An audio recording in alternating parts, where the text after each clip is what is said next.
We'll now look at one other way to do probabilities, which is using what's called a contingency table. And this right here is a contingency table.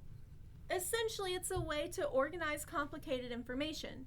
Each row here is going to correspond to an age group. We have people between the ages of 18 to 44, people between the ages of 45 and 64, and then people over 65. The columns indicate political affiliation, D for Democrat, R for Republican, I for Independent, and then we have total.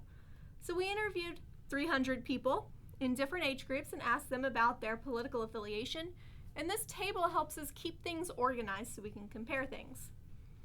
So let's look at some probabilities. What's the probability that a person chosen at random is a Democrat? Well, we have 101 Democrats out of a total of 300 people. Most of the time when we're dealing with numbers like this, it's going to be easier to keep things as decimals. So this is 0.337. What's the probability that someone is between the ages of 18 to 44? Well, we see that we have 100 people in that age group out of our total of 300 would then be 1/3 or 0.333. Now that we've done that, let's look at some more complicated probabilities. The first one I want to find is a conditional probability. What's the probability that someone's a Democrat given that they're 18 to 44? Whenever we're looking for this conditional probability in a contingency table, we essentially get to ignore most of it. We know that these people are between the ages of 18 to 44, so we're only going to consider this one row. Everything else in the table is ignored. Out of this, we see that 31 out of 100 of those people are Democrats, so there's our probability. Next, I want to find an or probability. What's the chance that they're a Democrat or 18 to 44?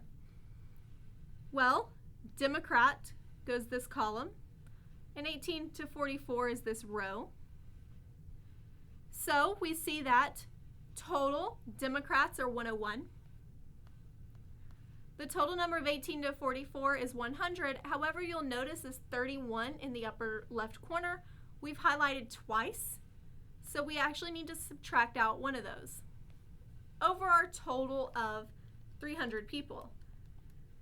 So when we work that out, we get 170 over 300. The last one we'll look at is an and probability. What's the chance that someone is a Democrat and 18 to 44?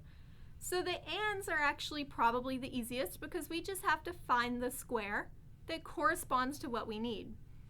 There are 31 people that are both out of a total of 300. So we have our probability.